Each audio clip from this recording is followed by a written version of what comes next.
Welcome back. एक दफ़ा फिर आपको खुश आमदीद कहेंगे और ब्रेक पे जाने से पहले मुल्क की जो इकनॉमिक सिचुएशन है और ख़ास तौर पे बजट के हवाले से हम गुफ्तगू कर रहे थे प्रोग्राम के इस हिस्से में, क्योंकि आज का जो दूसरा सेगमेंट है ये बड़ा इम्पोर्टेंट होता है और हम हमेशा हमारी कोशिश ये रही है कि आपकी सेहत के हवाले से जो मामलात हैं उसके ऊपर ज़्यादा से ज़्यादा गुफ्तगू करें।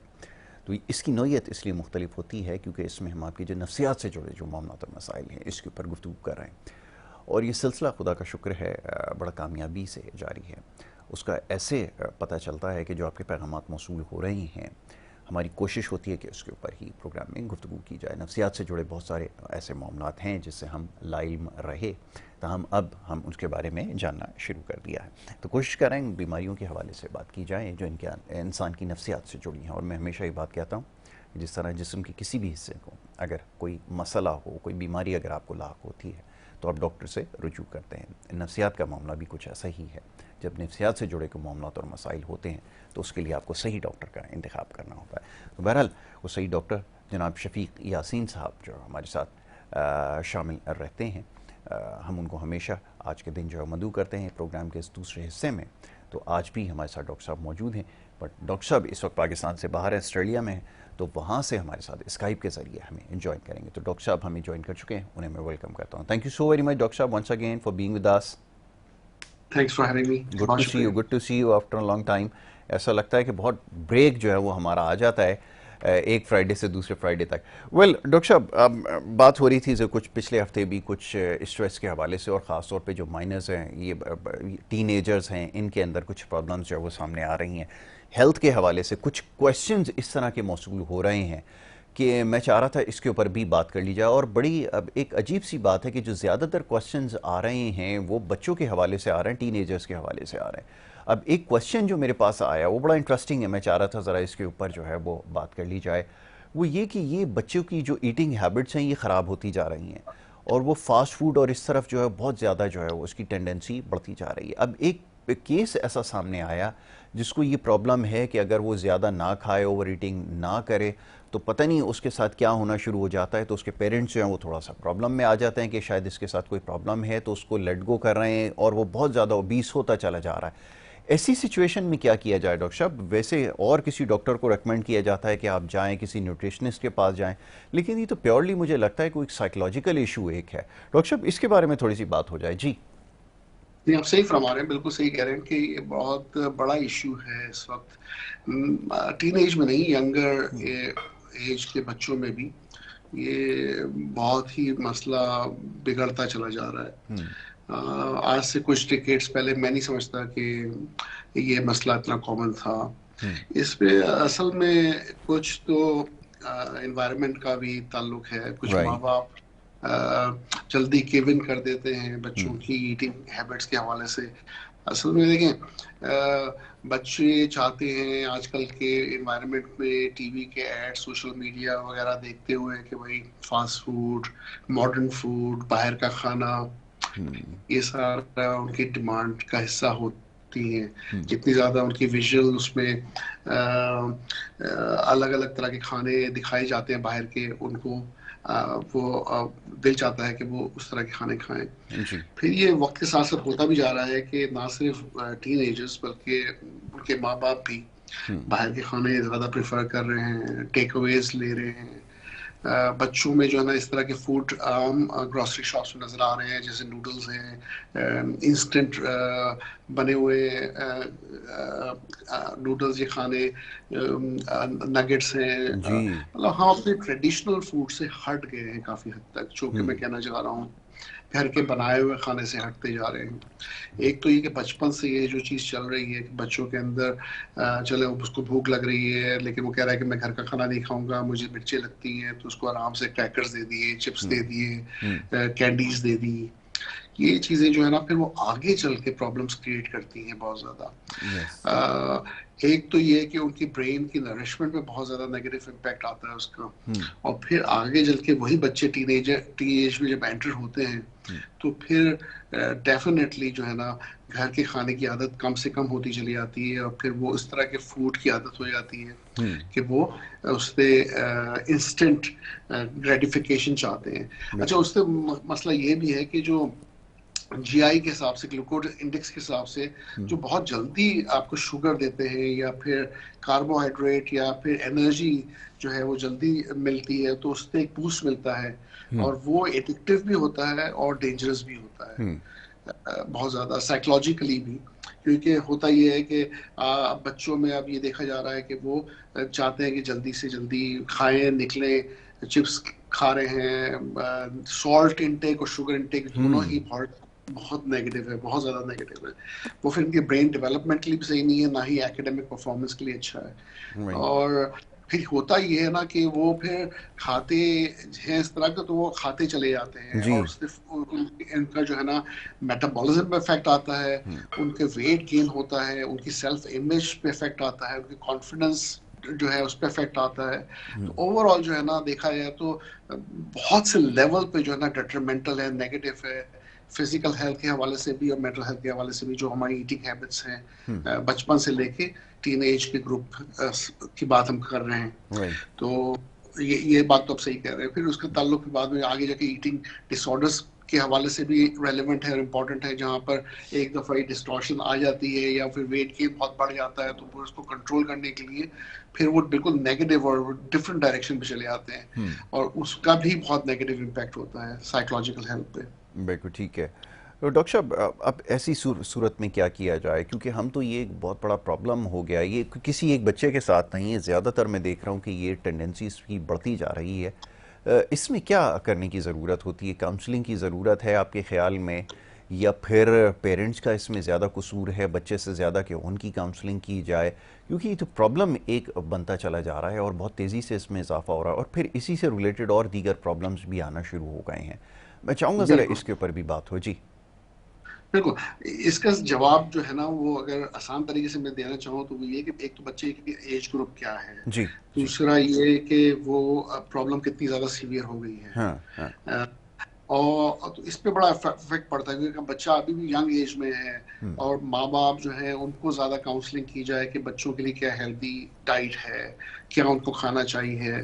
ज़्यादा जल्दी गिव इन नहीं करना चाहिए। ये नहीं कि बच्चा थोड़ा सा रोए या जिद करे तो बहुत जल्दी में क्या, चलो यार बेटा ये 200 रुपये लो, जो खाना है खा लो, या पैसे पकड़ा दिए हाथ में कि भाई जो तुम्हें लेना है जाके लेकर आ जाओ।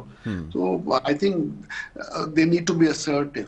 उसमें ये कि उनको चाहिए कि वो बच्चों को सिखाएं कि ये हेल्दी है, वो इजीली गिव इन ना करें, उनको प्रमोट करें कि वो अच्छी क्यों क्यों अच्छी डाइट की तरफ बच्चों को डायरेक्ट कर रहे हैं, ताकि वो फिजिकली भी हेल्दी हो, मेंटली भी हेल्दी हो, उनका एजुकेशन और एकेडमिक लेवल भी बेहतर हो। तो एक तो वो है। ठीक। दूसरा लेवल जो है वो ये कि ऑलरेडी बच्चे जो हैं वो उसकी आदत हो चुकी है, वो प्रॉब्लम बड़ी सीवियर हो गई है, वो उनका वजन आउट ऑफ कंट्रोल हो चुका है या बिंज ईटिंग की उनकी आदत हो गई है, कंसंट्रेशन लेवल्स उनके ठीक नहीं है क्योंकि वो न्यूट्रिशन उनको जो ब्रेन को मिलनी चाहिए थी वो नहीं मिल रही, ब्रेन डेवलपमेंट ठीक से नहीं हुई है, कुछ एरियाज ऐसे हैं जो अफेक्ट हुए हैं ब्रेन के, जिससे वो उनकी मेमोरी इफेक्ट होती है और फिर उनके इमोशन पे भी फर्क पड़ता है, क्योंकि इमोशनली भी वो हैप्पी नहीं होते, एंजाइटी होती है, डिप्रेशन होता है, सेरोटोनिन लेवल्स भी उनके इफेक्ट होते हैं। क्योंकि देखिए बहुत सी डाइट जो है ना, हमारे खाने पीने हैं, इससे हमारे दिमाग की हेल्थ का ताल्लुक है। उससे हमें सही लेवल्स ऑफ सेरोटोनिन और डोपामीन मिलते हैं। प्लस ऐसे एलिमेंट्स हैं जैसे फिश ऑयल है, ऐसे एलिमेंट्स हैं जैसे एल ट्रिप्टोफैन है, ये वो है जी। चीज़ें हैं जो दूध में है, मछली में है, अच्छे ड्राई फ्रूट्स में है, अच्छी ग़िज़ा में है मौजूद। लेकिन अच्छी ग़िज़ा का होना बहुत बहुत ज़रूरी है। तो बच्चे जब उस लेवल पे आ जाएं तो फिर बच्चों को उसको ट्रीट करना काउंसलिंग के ज़रिए, कुछ मेडिकेशन, और फिर उनको उस तरह से एजुकेट करने के साथ साथ प्रैक्टिकली उनको इस लेवल पे लेके आना कि वो किस तरह से मॉडिफाई करके अपनी डाइट को बेहतर बनाएं, ताकि वो फिजिकली भी हेल्दी हो और मेंटली भी हेल्दी हो। Alright, alright. अच्छा डॉक्टर साहब, अब एक और क्वेश्चन जो आया है वो हाइपर एग्रेशन से रिलेटेड है और बच्चों के अंदर कुछ होता है तो माँ बाप कुछ अलग अलग तरीके से उनको ट्रीट करने की, हैंडल करने की कोशिश करते हैं। मेरे पास जो क्वेश्चन आया उसमें ये लिखा है कि बच्चे का एग्रेशन कम करने के लिए जो है कोई पंचिंग बैग के सामने खड़ा कर दिया और वो उसके ऊपर जो है अपना एग्रेशन निकालता रहे, लेकिन उससे प्रॉब्लम हल नहीं हुआ। इसी तरह और 2-3 एक्सरसाइजेस किसी ने बता दिया उनको स्कूल में कि आप अगर ये करें तो उससे उसका एग्रेशन कम हो सकता है, और फिर वो बढ़ते बढ़ते मामला इतना क्रॉनिक हो जाता है कि आगे फिर ट्रीट करना जो है वो शायद मुश्किल हो जाए। तो ऐसी सूरत में क्या किया जाए, और ख़ासतौर पर हाइपर एग्रेशन का और एंगर का ये जो प्रॉब्लम है ये भी बहुत ज़्यादा नज़र आ रहा है। इसके हवाले से क्वेश्चन आया, मैं चाहूँगा ज़रा इसको भी एड्रेस करें। जी, ये बड़ा अच्छा सवाल है यासिर, इसलिए कि एग्रेशन जो है ना, जो ये आप स्ट्रेटजी बता रहे हैं कि कोई तकिया ले लिया उसको मारा, या पंचिंग बैग ले लिया उसको पंच करके मारा, या स्क्वैश खेल लिया और आपने जितना ज्यादा बॉल हिट किया दीवार पर मारते रहे, आपको लगता है कि आपको गुस्सा थोड़ा सा कम हो गया। इसी तरह है जैसे अगर कहीं नेक में पेन हो रहा है और किसी ने मसाज किया और टेम्पररीली वो पेन रिलीफ हो गया क्योंकि वहां पर ऑक्सीजन लेवल बेहतर हो गए, लेकिन वो पेन को लॉन्ग टर्म में बेहतर नहीं करता। इसी तरह पंचिंग बैग जो है एग्रेशन को टेम्पररीली तो थोड़ा सा बेहतर कर देता है कि उस टाइम पीरियड के लिए थोड़ी देर के लिए एग्रेशन थोड़ा कम हो जाता है, लेकिन लॉन्ग टर्म इश्यूज वहीं के वहीं रहते हैं। उसकी वजह ये है यासिर कि अंदर से जो कॉन्फ्लिक्ट है, जो कॉज है, देखिए एंगर ऐसे बिला वजह नहीं आता। एंगर की कोई ना कोई अंदरूनी वजूहात होती हैं। बच्चा किसी ना किसी बात पे नाखुश है, पेरेंट्स से, स्कूलिंग से, टीचर से, अपने पास्ट से जहाँ पर उसको कोई ट्रॉमा हुआ हो या कोई तकलीफ हुई हो, कोई हादसा हुआ हो, कोई ऐसी चीज़ हुई जो अंदर अंदर वो सोच रहा है, रिपीटेडली उसके दिमाग में आ रही है, उसके इफेक्ट हुआ है, सेल्फ एस्टीम पे इफेक्ट हुआ है, उसकी कॉन्फिडेंस डेंट हुआ है, उसकी खुद एतमादी कम हुई है। तो ये चीज़ें वो है जो अंदर अंदर रहती हैं दिमाग के अंदर और बार बार रिपीटेडली आ रही हैं। अब उस कॉन्फ्लिक्ट को ट्रीट करना, उसको समझना पहले जरूरी है कि सुपरफिशियली लेवल पे तो वो गुस्सा दिखा रहा है, लेकिन माँ बाप को ये समझ नहीं आ रहा कि उस गुस्से की वजह क्या है। हो सकता है गुस्सा अगर अभी प्रेजेंट में है तो उसका कोई ना कोई ताल्लुक पास से है, उसके गुजरे हुए कल से है। एक तो ये, और उसका मालूम होना जरूरी है। वो थेरेपिस्ट भी उसके अंदर हेल्प कर सकता है, लेकिन माँ बाप को भी चाहिए कि बच्चे के साथ टाइम गुजारे और आस्ते आस्ते दोस्तों की तरह उनसे ये बात मालूम करने की कोशिश करें कि असल में वजह क्या है जिसकी वजह से उसके अंदर ये गुस्सा है, और वो उसी से ज्यादा कॉन्फाइड करेगा या उनको बताएगा जो उससे करीबी होंगे। कभी कभी बाप से डिस्टेंट होते हैं लेकिन माँ से ज्यादा इजीली जो है ना बात कर सकते हैं, तो वो फैमिली मेंबर जो ज्यादा करीब है उनके, वो शायद उससे शेयर करें बातें। फिर ये किसी बीमारी का हिस्सा भी हो सकता है, तो हो भी सकता है कि अंदर अंदर एंजाइटी डिसऑर्डर चल रहा है, डिप्रेसिव इलनेस चल रही है, एजिटेटेड डिप्रेशन है जिसकी वजह से गुस्सा आ रहा है। तो ये समझना जरूरी है कि अगर आप पंचिंग बैग दे देंगे तो ये मसला हल नहीं होगा, बल्कि वो प्रॉब्लम जब तक इलनेस ट्रीट नहीं होगी गुस्सा अंदर अंदर रहेगा। तो इलनेस का ट्रीटमेंट भी जरूरी है। तो जब एक प्रॉपर एवेल्यूएशन होता है तो उसमें ये देखना जरूरी होता है कि या तो एक काउंसलिंग से, साइकोथेरेपी से उस कॉन्फ्लिक्ट को ठीक किया जाए, या फिर दवाइयों से और विद कॉम्बिनेशन ऑफ काउंसलिंग और साइकोथेरेपी उस बीमारी को ठीक किया जाए जिसकी वजह से गुस्सा आ रहा है। कभी कभी टीन एज में और यंगर एज में ये देखा जा रहा है कि बच्चों ने ड्रग इस्तेमाल करना शुरू कर दी, सब्सटेंस यूज कर रहे हैं, कैनबिस है, ओपिएट है, एम्फेटामीन यूज है, तो उसके साथ भी गुस्सा बहुत ज्यादा एसोसिएटेड है।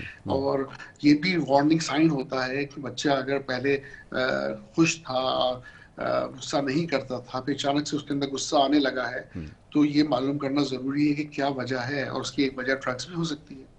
तो evaluation is very very important. सिर्फ पंचिंग बैग देने से मसला हल नहीं होता। राइट, इसके लिए ट्रीटमेंट ज़रूरी है। एग्जैक्टली रूट कॉज को जानना है और उसके बाद फिर उसको ख़त्म करने की कोशिश करनी है। Very right. डॉक्टर साहब, एक और क्वेश्चन आपके लिए है। एक बड़ी इंटरेस्टिंग वो आई है कि इसमें एक पेशेंट के बारे में कहा गया कि इसको हेलुसिनेशंस हो रही हैं। अच्छा, मैंने ज़रा उनसे फर्दर जानने की कोशिश की कि आया ऐसा होता है कि ड्रग जब बहुत ज़्यादा लोग यूज़ कर रहे होते हैं कि स्टेज पे जाके कंडीशन हो जाती है, बट जो अभी तक उन्होंने चीज़ बताई है उसमें ये कहते हैं कि हेलुसिनेशन तो हो रही है बट ड्रग यूज़ नहीं किया और ड्रग्स के ऊपर नहीं है। क्या ऐसा भी मुमकिन है कि कोई और भी वजह बन रही हो कि हेलुसिनेशंस हो रही हो, या जिसको हेलुसिनेशन समझ रहे हैं वो कोई और चीज़ हो? मैं चाहूँगा सर डॉक्टर साहब इसके बारे में बताएं। देखिए, हेलुसिनेशन में बहुत फर्क होता है। एक तो ये समझना जरूरी है। बहुत तरह के हेलुसिनेशन, एक विजुअल हेलुसिनेशन है कि उनको कुछ चीजें नजर आ रही हैं, और ऑडिटरी हेलुसिनेशन कि उनको कानों में आवाजें सुनाई दे रही हैं, ये ऑडिटरी हेलुसिनेशन है। और इसके अलावा ना सिर्फ ये कि वो हेलुसिनेशन किस तरह की है, किस टाइम पे हो रही है, सुबह सुबह अर्ली मॉर्निंग मॉर्निंग हो रही है, जैसे उठते ही हेलुसिनेशन होना, जैसे उनको लगा कि कोई बातें कर रहा है, अभी नींद से उठे ही हैं, या नींद में जाते हुए हेलुसिनेशन होना, ये अलग अलग टाइप्स हैं। Right. Command hallucination versus second person third person hallucination, ये अलग टाइप्स हैं। तो जब एक साइकाइट्रिस्ट असेस करता है हेलुसिनेशन को, तो वो ये देखना चाहता है कि ये किस टाइप की हेलुसिनेशन है। राइट।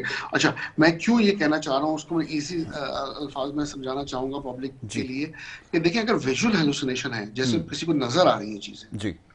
ये ज्यादातर चांसेस उसमें ऑर्गेनिक उसके होते हैं कि कोई ना कोई फिजिकल बीमारी का होने का रिस्क होता है। जैसे राइट। अल्लाह ना करे किसी को ब्रेन में ट्यूमर है, या अल्लाह ना करे ब्रेन में कोई स्ट्रक्चरल चेंज आ रहा है किसी वजह से, या दिमाग में सर पे चोट लगी किडनी के से कोई हेमेटोमा हो गया, या अंदर कोई राइट।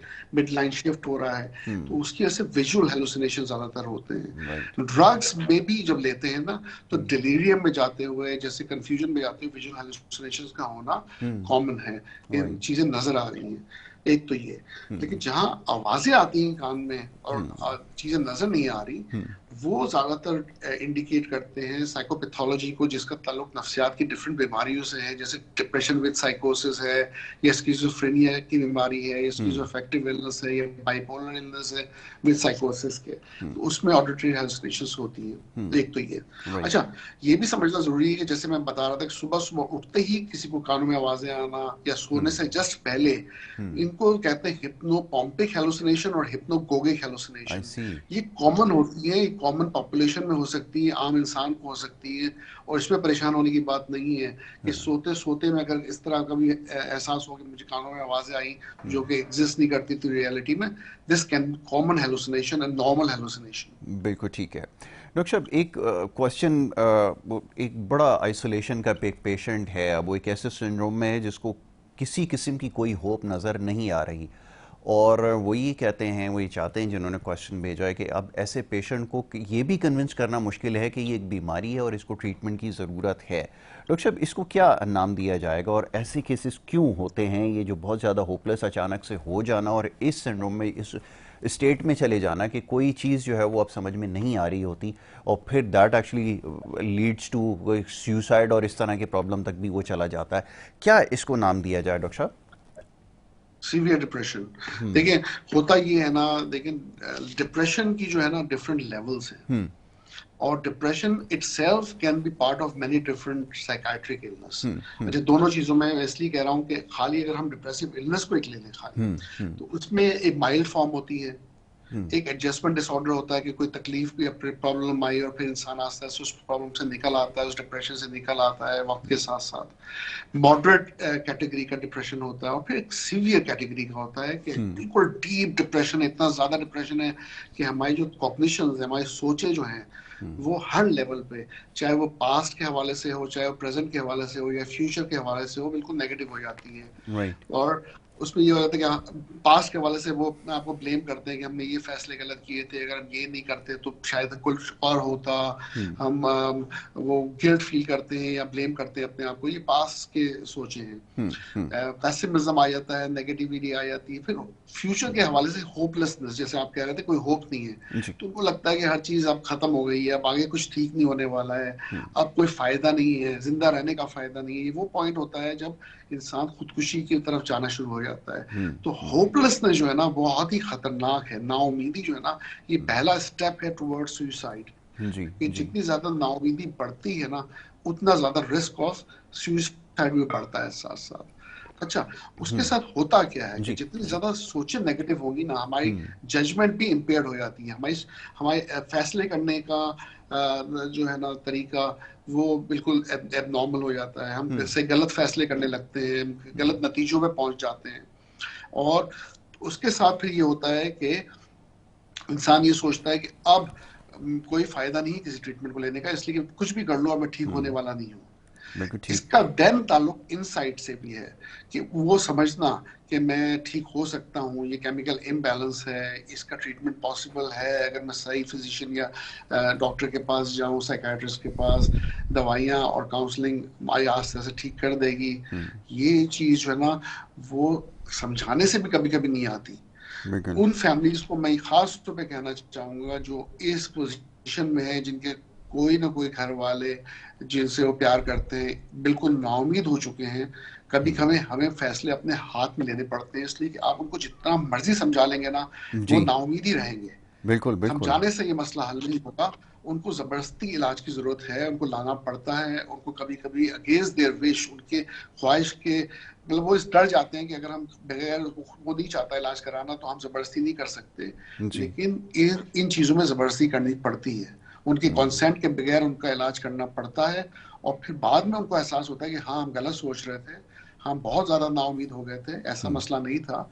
और वो आस्ते से बेहतर होते हैं। Maybe it can take 6 weeks, maybe 2 महीने, 2.5 महीने, लेकिन इलाज है। हम्म, और अच्छे डॉक्टर के पास जाके अच्छा ट्रीटमेंट लेके हम्म। 90-95% केसेस बिल्कुल ठीक हो जाते हैं। राइट। अच्छा, एक और बड़ा इंटरेस्टिंग वो आया, वो फार्माकोफोबिया, यानी कि जो मेडिसिन लेने से जो फेयर हो जाता है, डर- उससे रिलेटेड हम्म, क्वेश्चन एक आया था, तो मैं भी उसको देख रहा था। तो वो ये कह रहे हैं कि वो उनके फादर हैं, बड़े सीरियस इल हैं, बट वो ये प्रॉब्लम बड़ी एक वो कंसिस्टेंट रही है ओवर द इयर्स कि वो मेडिसिन से जो फेयर है ना, वो अब प्रॉब्लम जो है वो ख़राब करता जा रहा है डॉक्टर साहब। तो वो ये पूछ रहे हैं कि इसको ठीक करने के लिए भी अगर कोई मेडिसिन दी जाएगी तो वो पेशेंट कैसे उसको कंज्यूम करेगा, ये ज़रा बताएं, ये थोड़ा सा इंटरेस्टिंग भी है जी। इंटरेस्टिंग भी है। और ये और मजीद इंटरेस्टिंग इस हवाले से कि मैंने 8-10 साल कम से कम नशे का इलाज किया है ऑस्ट्रेलिया में, जहाँ पे भी अच्छा। मैं मौजूद।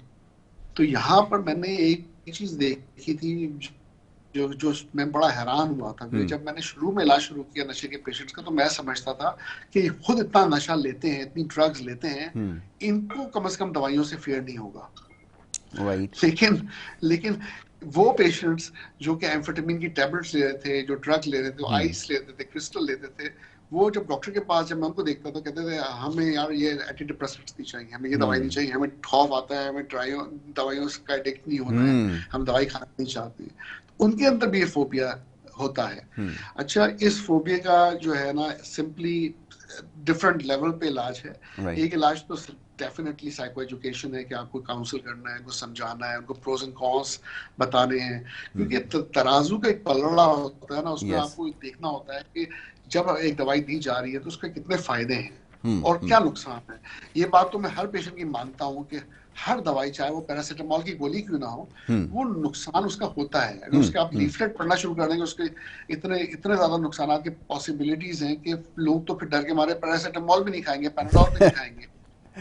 बिल्कुल सही। तो बात सिंपली ये है कि आपको तराजू में ये तोलना है कि जो इमोशनल पेन से आप गुजर रहे हैं, जो आपकी सोचों में परेशानियां हैं, हम्म, जो आप इतने ज्यादा स्ट्रेस में हैं, आपको नींद नहीं आ रही है, गुस्सा बहुत ज्यादा आ रहा है, आपको कानों में आवाजें आ रही हैं, आप खुदकुशी करने का सोच रहे हैं, तो क्या कुछ साइड इफेक्ट्स, थोड़े बहुत साइड हम्म, इफेक्ट्स जो है ना, वो इतने ज्यादा नहीं है कि आप ये ट्रीटमेंट ना लें और ये प्रॉब्लम से गुजरते चले जाएं और फिर उसका इलाज ही दवाइयां हों। तो फिर तो ये समझाने से मामला थोड़ा बहुत हल हो सकता है। दूसरा ऑप्शन यही है कि कई दफा हमें एडमिशन करना पड़ता है, इंजेक्टेबल्स देने पड़ते हैं, और जब पेशेंट ठीक होना शुरू होता है हम्म। तो फिर ऑटोमेटिकली वो समझता है कि हाँ दवाइयों से मुझे फायदा हो रहा है, और उसके बाद वो ओरल मेडिकेशन पे चले आता है। अब आई एक सी। एग्जांपल पिछले हफ्ते की है सिर्फ। हम्म। पेशेंट मेरे पास एडमिट हुआ था, वो बिल्कुल ही दवाई नहीं लेना चाहता था। अब राइट। उसको एडमिट करना पड़ा इसलिए कि वो बिल्कुल खुदकुशी के ख्यालात उसको थे, वो बिल्कुल हम्म, पागल पने वाली सूर उसकी उसके कानों में आवाजें आती थी, लोग उसको दुश्मन लगते थे। हम्म। अब मेरे पास सिर्फ एक ऑप्शन था कि 3 टाइम उसको इंजेक्शन दिया जाए राइट। और उसी से उसका इलाज किया जाए। 5 दिन उसको इंजेक्शन मिले हम्म। और उसके बाद वो बेहतर महसूस करने लगा। छठे दिन उसने खुद कहा कि आप मुझे दवाइयां दें, मुझे इंजेक्शन नहीं चाहिए। आई सी। उसके बाद से उसने दवाइयां लेनी शुरू की और मजीद बेहतर हुआ। At the hmm, time of discharge वो खुशी खुशी दवाइयां ले रहा था, और उसके हम्म। बाद वो कंटिन्यू हम उसने दवाइयां की। तो कभी कभी जबरदस्ती करनी पड़ती है उनको राइट। समझाने के लिए, और बिल्कुल। उसके बगैर चारा नहीं है। बिल्कुल ठीक है। डॉक्टर साहब, एक और क्वेश्चन है। अब ये मैं ज़्यादातर वो क्वेश्चन भेज रहा हूँ जो सोशल मीडिया के ज़रिए मुझ तक पहुँच रहे हैं ना। एक जी मेरे जी। पास एक स्टूडेंट की आई है कि जो बड़ा सक्सेसफुल है अपनी लाइफ में, सब कुछ है, सारी चीज़ें हैं, बड़ी अच्छे प्रेजेंटेशन स्किल्स, सब कुछ है, बट एक प्रॉब्लम उसने एड्रेस की है। उसने कहा कि मुझे लोगों ने ये पॉइंट आउट किया और एट टाइम्स मुझे भी ये रियलाइज़ होता है कि मैं अकेले में बैठ के खुद से बातें कर रहा होता हूँ और मुझे नहीं एहसास होता कि मेरे इर्द गिर्द जब लोग भी होते हैं तो मैं इस कंडीशन में होता हूँ कि अपने आप से बात कर रहा होता हूँ। तो वो कभी कभार मेरे लिए सिचुएशन बड़ी अजीब सी हो जाती है कि देखने वाले ये समझते हैं कि शायद ये किसी प्रॉब्लम का शिकार है या इसके इर्द गिर्द कोई ऐसा है। तो कहता है कि अब मैं शायद ये इतनी चीज़ मिच्योर हो गई है कि मुझे अब इससे प्रॉब्लम होना शुरू हो गई है। ऐसी सिचुएशन में क्या किया जाए डॉक्टर साहब? It can be normal. Self talk जो है नॉर्मल भी होती है। हम जब अपनी सोचों में होते हैं तो अपने आप से बातें करते हैं, अपने ही सवालों को जवाब, कुछ ऐसे जो कॉन्फ्लिक्ट्स होते हैं या ऐसे ऐसे सवाल होते हैं जो हम सोच रहे होते हैं और खुद ही जवाब दे रहे थे उसका। तो I don't think it's too much worrying. हाँ, ये है कि ऐसे लोग की पर्सनालिटीज ऐसी होती है कि वो अपनी फैंटेसीज में रहने वाले होते हैं। शायद दोस्त कम हो, थोड़े पढ़ने वाले बच्चे ज्यादा हो। Yes yes. तो आई थिंक उनको मैं रिकमेंड करूंगा कि प्रेजेंट में उनका रहना जरूरी है, क्योंकि वो राइट। ऑटोमेटिकली अपनी दुनिया से हट के किसी और दुनिया में चले आते हैं जब इन सोचों में होते हैं। तो बिल्कुल ठीक है। जब वो दोस्तों के साथ टाइम गुजारेंगे, प्रैक्टिकली कुछ चीज करेंगे जिसमें वो प्रेजेंट में आ जाएं और डेली ये प्रैक्टिस करें प्रेजेंट में रहने की, तो ये ओवर जो थिंकिंग है और सेल्फ टॉक है ये थोड़ी बहुत कम हो जाएगी। इसमें अच्छे ऑलराइट। दोस्तों का होना जरूरी है जहाँ पे वो बैठ के आपस में बात करे, क्योंकि वो हो ये रहा है शायद कि उसके पास फिजिकली वो दोस्त मौजूद नहीं है जिससे वो बैठ के बातें कर सकता है। तो उसने अपने आप को ही दोस्त बनाया हुआ है, वो खुद ही सवाल राइट। भी पूछ रहा है, खुद ही जवाब भी दे रहा है, वो अपना अपना ही एग्जैक्टली। दोस्त है। बिल्कुल ठीक है। तो ये हम्म, डॉक्टर साहब क्वेश्चन जारी रखूंगा, एक ब्रेक के लिए कहा जा रहा है, एक छोटी सी ब्रेक यहाँ पर लेनी है और ब्रेक के बाद जब वापस आएंगे तो डॉक्टर साहब से और मजीद क्वेश्चन करेंगे। आप देखते रहिए हमारा प्रोग्राम।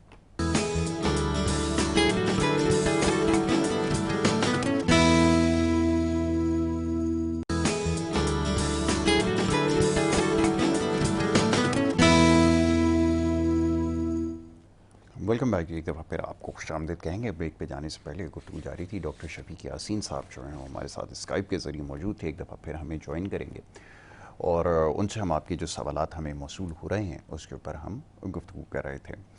और बहुत सारे अब क्वेश्चन आना शुरू हो गए हैं मुख्तलिफ नफ्सियात के हवाले से, जो मसाइल हैं उस हवाले से, और डॉक्टर साहब बड़े अच्छे से उसका जवाब दे रहे थे। तो डॉक्टर साहब को एक दफ़ा फिर वेलकम करूँगा। डॉक्टर साहब can you hear me? I can. Alright. बिल्कुल। डॉक्टर साहब बात हो रही थी अभी कुछ देर पहले, मुख्तलिफ लोग जो मैसेजेस भेज रहे हैं उसके ऊपर बात हो रही। एक और जो क्वेश्चन जो सबसे ज़्यादा भेजा जा रहा है आजकल, वो यही हर शख्स वो पॉइंट आउट कर रहा है कि वो यंगस्टर्स हैं, कॉन्फिडेंस की बड़ी कमी है, सब कुछ करने के बावजूद वो चीज़ डेवलप नहीं हो पा रही। तो ये जो पर्सनालिटी के अंदर जो शॉर्टकमिंग्स हैं, इसको क्या ठीक करने के लिए, ओवरकम करने के लिए किया जाता है? इसके लिए क्या प्रॉपर काउंसलिंग की ज़रूरत है? ये क्या ऐसी चीज़ है? क्योंकि ये प्रॉब्लम आगे बढ़ता बढ़ता फिर जो प्रोफेशनल लाइफ आती है, प्रोफेशनल करियर आता है, उसमें फिर बहुत चीज़ जो है वो प्रॉब्लम क्रिएट करती है। कैसे इसको ओवरकम किया जाए? जी। हम्म, आप बिल्कुल सही कह रहे हैं। कॉन्फिडेंस की कमी आजकल जो है ना टीनेजर्स में, यंगस्टर्स में बहुत बढ़ती चली जा रही है। उसकी बहुत सी वजूहत हैं बेसिकली, लेकिन देखा जाए तो कुछ बड़ी बड़ी वजूहत में जो है एक तो ये कि प्रैक्टिकली जो है ना हम क्या चीज़ें चाह रहे हैं कि हमारे बच्चे करें। कि देंगे कॉन्फिडेंस कैसे डेवलप होता है। आपने कोई भी चीज़ की है और रिपीटेडली की है तो आप उसमें माहिर होने लगते हैं। जब वो उसमें आप स्किल आपका बेहतर होता है, उसमें माहिर हो जाते हैं, तो ऑटोमेटिकली आपका कॉन्फिडेंस बेहतर होता है। चाहे आप पब्लिक स्पीकिंग के हवाले से हो, चाहे वो कोई भी टास्क हो। बच्चों में अब ये है कि अगर आप थ्योरेटिकल नॉलेज पे ही रहेंगे एजुकेशन में और प्रैक्टिकल लाइफ स्किल्स में आके आप के गैप्स आ जाएंगे, तो कॉन्फिडेंस की कमी आएगी डेफिनेटली। कि हो ही रहा है कि सोशल और इमोशनल इंटेलिजेंस पे इतना काम नहीं हो रहा हमारे यंगस्टर्स पे जितना होना चाहिए। सिर्फ एकेडमिक लेवल पे काम करना काफी नहीं है। सोशली क्या वो इतने मेच्योर हैं कि वो इंटरेक्ट कर सकते हैं बड़ों के साथ, अपने दोस्तों के साथ? क्योंकि अगर वो आइसोलेशन में चले आते हैं, खुद ही अपने गेम्स खेल रहे हैं मोबाइल पे या टीवी पे बैठे हुए हैं, तो वो कई चीजें लर्न करने की जगह जो है ना वो टाइम जाया हो रहा है उनका, कि जो उनके साथ होना चाहिए था। अब सालों पहले ऐसे लोग थे जिनके पास मोबाइल फोन थे ही नहीं, ना स्मार्टफोन्स, ना सोशल मीडिया या ऐसा टीवी। तो वो क्या करते थे, खेलते थे, दोस्तों के साथ मिलते थे, एक दूसरे से सीखते थे, बातें करते थे, लड़ते थे, झगड़ते थे, लेकिन हर चीज में एक लर्निंग होती थी। जी अब जी। वो लर्निंग जो है ना वो नहीं है। जितनी लर्निंग कम हो रही है, ये एक्सपोजर कम हो रहा है, उतना कॉन्फिडेंस भी कम होगा, मैं समझता हूँ। प्रैक्टिकल लेवल पे। बिल्कुल एक ठीक। और चीज जिसकी कमी बहुत हो रही है वो ये है यासिर के एक्नॉलेजमेंट। यस देखिए यस एक यस। माँ या बाप टाइम देता है बच्चों को, हम्म तरबियत भी देता है, लेकिन साथ में कहता भी कि बेटे तुमने तो बड़ा अच्छा किया है, ये तुम हम्म तो माशाल्लाह हम्म बड़ा अच्छा कर रहे हो। चाहे वो गलतियां ही कर रहा हो, लेकिन अगर उसको आप कॉन्फिडेंस देंगे, उसको और फिर बोलेंगे हाँ यार थोड़ा कोशिश करो और बेहतर भी हो सकता है, हम्म तो वो एक्नॉलेजमेंट जो है ना वो बहुत ज्यादा इम्पोर्टेंट होता है एक बच्चे के लिए, चाहे वो टीचर से आ रहा हो, चाहे माँ से आ रहा हो या बाप से आ रहा हो। हम्म ये एक जमाने में था, अगर आप माँ बार बार अपने बेटे को कहेगी ना तुम बेटा बहुत खूबसूरत हो, तुम बहुत इंटेलिजेंट हो, उस हम्म बच्चे के दिमाग में बैठ जाता है कि हाँ मैं इंटेलिजेंट हूँ, मैं ये चीज हम्म कर सकता हूँ। हम्म। और मैं समझता हूँ माँ बाप को ये चीजें बच्चों को पॉजिटिव चीजें कहनी चाहिए, तो इनकरेज ऑटोमेटिकली करें देखिए उसको, बच्चों बिल्कुल। में कॉन्फिडेंस आएगा। हम्म तो ये मैं अपने पर्सनल एक्सपीरियंस से, मैं नॉट एज अ साइकाइट्रिस्ट, मैं जी मेरी जी। माँ की एक बड़ी अच्छी आदत थी बचपन से, शफीक तुम स्मार्ट हो, तुम देखने में अच्छे हो, तुम हम्म बहुत इंटेलिजेंट हो, तुम ये कर सकते हो, तुम शॉप जा सकते हो, हम्म तुम जो शॉपकीपर से बात करते हो हिसाब किताब कर सकते हो, हम्म तो ये चीजें वो कहती थी और फिर मैं करता था हम्म और ये सोचता था कि हाँ मैं कर सकता हूँ, और जितना ज्यादा मैं करता था उतना ज्यादा मेरे अंदर कॉन्फिडेंस आता था। तो ये चीज आई थिंक बहुत इंपॉर्टेंट है हर माँ बाप के लिए कि वो बच्चों को ना सिर्फ ट्रेन करें, एक्नॉलेज करें, हम्म और फिर उनकी गलतियों पे उनको बहुत ज्यादा डिमोरलाइज नहीं करें। हम्म। उनको एक गलती हर बच्चे से होती है, और राइट। हर बच्चे से क्या हर बड़े से भी होती है, लेकिन अगर एग्जैक्टली, आप बहुत बिल्कुल। ज्यादा नेगेटिव और क्रिटिसाइज करेंगे ना आप उसका कॉन्फिडेंस तोड़ देंगे, और हम्म। ये बहुत गलत है उस लेवल पे कि आप बच्चे को इतना डिग्रेड कर दें, इतना क्रिटिसाइज कर दें किसी हम्म गलती पे कि वो उसका टूट ही जाए कॉन्फिडेंस। तो ये बैलेंस रख के चलना बड़ा इंपॉर्टेंट है हम्म। उसकी डेवलपमेंट के लिए। बिल्कुल। आई थिंक इससे बच्चों में बहुत फर्क पड़ेगा कॉन्फिडेंस में।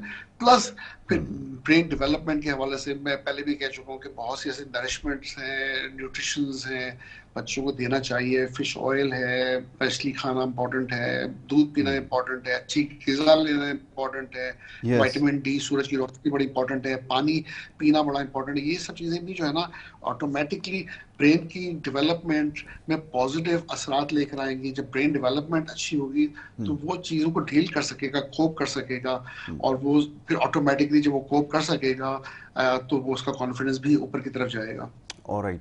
डॉक्टर साहब, एक क्वेश्चन मेडिकेशन से रिलेटेड है, उसके बारे में चाहूँगा थोड़ी सी क्लैरिफिकेशन दे दी जाए। एक साहब हैं, उन्होंने कहा मैं मेडिकेशन इसलिए मैंने इस्तेमाल करना छोड़ दी, वो एक ट्रीटमेंट करवा रहे थे वो नफ्सियात से रिलेटेड ही, कि वो कहते हैं कि इसके साइड इफ़ेक्ट बहुत देर तक आते रहते हैं। क्या ये बात सही है कि कोई भी अगर हम एंटी डिप्रेसेंट इस तरह की कोई भी अगर मेडिसन उसको देते हैं for the sake of treatment, क्या उसके साइड इफ़ेक्ट ऐसे होते हैं कि जो बहुत देर से जाएं? क्योंकि वो ये भी एक फेयर है, वो कहते हैं इस वजह से मैं इसकी तरफ नहीं जाता। क्या ये बात सही है? देखिए दो तरह के साइड इफेक्ट्स होते हैं किसी भी दवाई के, एंटी डिप्रेसेंट्स के साथ भी ऐसा ही है। कुछ तो शॉर्ट टर्म होते हैं, और शॉर्ट टर्म से मुराद ये है कि पहले 7 दिन से लेके 14 दिन तक और up to maximum of 21 days कुछ साइड इफेक्ट्स ऐसे होते हैं जो शुरू में होते हैं और फिर उसके बाद वो चले जाते हैं, जैसे मुंह खुश्क होना है, यस। मतलब जैसे महसूस होना है, हेडेक है, सर का दर्द है, दस्त या फिर कब्ज हो सकता है पेशेंट को। ये बहुत साइड इफेक्ट्स हैं जो 10 में से 2 पेशेंट्स को होते हैं और 7 से 14 दिनों में खत्म हो जाते हैं। ठीक है। राइट राइट कुछ साइड इफेक्ट्स ऐसे होते हैं, सही कहते हैं यासिर, जैसे जो लॉन्ग टर्म रह सकते हैं। राइट। अब उसका तरीका है डील करने का, जैसे जी। Sexual side effects. अब होता है कि तकरीबन 20 से 25% पेशेंट ऐसे होते हैं जिनमें सेक्सुअल फंक्शनिंग के इफेक्ट्स आ सकते हैं, कि वो इतना अच्छा परफॉर्म नहीं कर रहा सेक्सुअली, या फिर कुछ और ऐसे साइड इफेक्ट्स। तो मसला ये है कि अगर वो ऐसा है तो उसमें तरीका ये है कि साइकियाट्रिस्ट को दिखाएं, डॉक्टर से बात करें, मेडिकेशन तब्दील करें, दूसरी मेडिकेशन के साथ चांसेस है कि वो साइड इफेक्ट नहीं हो, वो साइड इफेक्ट जो किसी एक मेडिकेशन से हो रहे हैं। हम लकी हैं इस एरा में रहते हुए, नए 2024 में, कि अब जो 1970 में 1960 में दवाइयाँ थी, अब वो दवाइयों की रेंज बहुत चेंज हो चुकी है, आई सी। साइड इफेक्ट प्रोफाइल बहुत चेंज हो चुके हैं। तो यहाँ पर दो चीजें कहना चाहूंगा। कुछ जगहों पर दवाइयाँ ऐसी दी जा रही हैं अभी भी जो 1970 1980 85 के टाइम की हैं, राइट। जो कि जिसके साइड इफेक्ट ज्यादा हैं। जो और तो उनकी प्रैक्टिस पुरानी है। तो एक तो उस प्रैक्टिस को चेंज होना जरूरी है कि हमें नई मॉडर्न दवाइयों पे आना चाहिए जिनके साइड इफेक्ट्स कम है। दूसरा है कि इवन मॉडर्न दवाइयों के भी साइड इफेक्ट्स हो सकते हैं जो राइट। लॉन्ग टर्म अफेक्ट करें कुछ लोगों पे, लेकिन उसका ऑल्टरनेट भी मौजूद है कि अगर राइट। वो साइड इफेक्ट किसी दवाई से है तो हम दूसरे कैटेगरी की एंटी डिप्रेसेंट यूज करें। जैसे एंटी डिप्रेसेंट में ले लें तो we have monoamine oxidase inhibitors, we have tricyclic antidepressants, we have SSRIs, we have SNRIs and we have atypical antidepressants जो दूसरी टाइप्स की हैं। अच्छा तो डॉक्टर ये साहब, अलग-अलग कैटेगरीज हैं। Alright, one more thing I would like to add कि ये अल्टीमेट जो इसका कोई वो है, ये कि ऐसा तो नहीं जो लीड्स टू इनफर्टिलिटी, क्योंकि ये हमारा एक जो है ना ज़्यादा कंसर्न रहता है। इवन ये कि हमारे यहाँ आज तक भी ना पोलियो ड्रॉप्स के हवाले से भी लोगों का जो एक कंसर्न है वो यही है कि that actually leads to infertility, तो इसलिए वो उसको अवॉइड कर रहा है। क्या यहाँ पर भी कुछ ऐसा है, इस तरह कोई कंक्लूजन या कोई स्टडी ऐसी आई है जिसमें इस तरह का प्रॉब्लम हो? जैसे आपने कहा कि परफॉर्मेंस से रिलेटेड तो प्रॉब्लम हो सकता है बहुत थोड़े लोगों में, बट ये इतना एक्सट्रीम पर जा सकता है कि इनफर्टिलिटी की तरफ ले जाए? No, alright. लकीली कोई भी एक दवाई ऐसी नहीं है जो कि इनफर्टिलिटी कॉज करती है साइकेट्री में। हाँ, सेकेंडरी इनफर्टिलिटी मतलब ये कि अगर अगर मतलब अगर परफॉर्मेंस पे इफेक्ट आ रहा है तो डेफिनेटली प्रोडक्शन रिप्रोडक्शन पे इफेक्ट आएगा, लेकिन नॉट बिकॉज ऑफ इनफर्टिलिटी। तो उसमें होगा ये कि या तो डिलेड इजैकुलेशन हो रही है, ये एक वजह हो सकती है, या फिर इरेक्शन प्रॉब्लम्स हो सकती है। मेल्स की बात कर रहा हूँ, अराउजल इश्यूज आ सकते हैं फीमेल और मेल्स में। तो बात ये है कि जब दवाइयाँ चेंज होती हैं तो फिर ऑटोमेटिकली सेक्सुअल साइड इफेक्ट्स ठीक हो जाते हैं। तो जब वो ठीक हो जाते हैं तो फिर they are happy in terms of outcome, जो उनका डिप्रेशन भी ठीक रहेगा और इफेक्ट भी डील हो जाएंगे। Alright, alright. डॉक्टर साहब, since you are in Australia और ईद आने वाली है, आप यहाँ पर नहीं हैं, वक्त ख़त्म हो गया, मैं सबसे ईद के मैसेजेस ले रहा हूँ। एक आपके जो फॉलोअर्स हैं, जो आपके फैंस हैं, जो आपको क्वेश्चन भेजते हैं, ईद का एक मैसेज उनको दे दें ताकि मैं फिर इसको वाइंड अप करूँ। जी डॉक्टर साहब। जी, बहुत शुक्रिया आपने मुझे चांस दिया ईद का मैसेज देने का। मेरा एक ही मैसेज है पूरी कौम के लिए कि जैसे ईद की कुर्बानी हम करते हैं, एक जानवर का हिस्सा करते हैं, नेबर्स का सोचते हैं, दूसरे लोगों का सोचते हैं, सिर्फ अपने लिए गोश्त नहीं रखते हैं, यस। इसी तरह हमें इस हालात में जो है हर पॉइंट पे दूसरों का सोचना है, एक दूसरे का यस। सोचना है, पड़ोसियों को सोचना है, दोस्तों का सोचना है, रिश्तेदारों को सोचना है और दूसरे पाकिस्तानियों का सोचना है। क्योंकि वंडरफुल हाँ, ये मैसेज। सिर्फ कुर्बानी के टाइम पे ही रेलेवेंट नहीं है। जिस मुश्किल से हम गुजर रहे हैं, हर पाकिस्तानी का फर्ज है कि इसको इस तरह से देखे ईद को कि हमें आगे इसको लंबे अरसे तक लेके चलना है और दूसरे लोगों का सोचना जरूरी है। That's a wonderful message. Doctor साहब, thank you so very much in advance. आपको ईद मुबारक भी, और इंशाल्लाह आप जल्द यहाँ पर जब आएंगे तो फिर आपसे स्टूडियो में बहुत सारी बातें होंगी। Thank you so very much once again. इंशाल्लाह। थैंक यू जी, thank you. Thank you. Doctor Shafiq Yasin हमारे साथ मौजूद थे, और बहुत सारे क्वेश्चंस आपके आ रहे हैं नफ्सियात के हवाले से। हमने कोशिश की मुख्तसर वक्त में उनसे बात करें, लेकिन इंशाल्लाह जब नेक्स्ट टाइम यहाँ पर स्टूडियोज़ में होंगे तो फिर और बहुत सारे सवालात होंगे, और फिर जो कॉल्स के ज़रिए जो लोग शामिल होना चाह रहे हैं, लाइक या हमारे रेगुलर कॉलर और बहुत सारे लोग जो कॉल करना चाहते हैं, इंशाल्लाह उनको मौका दिया जाएगा। यहाँ पर प्रोग्राम का वक्त खत्म हो जाता है, इंशाल्लाह आपसे मुलाकात होगी। मोहम्मद यासर और हमारी टीम को इजाज़त दें। अल्लाह ने के बाद।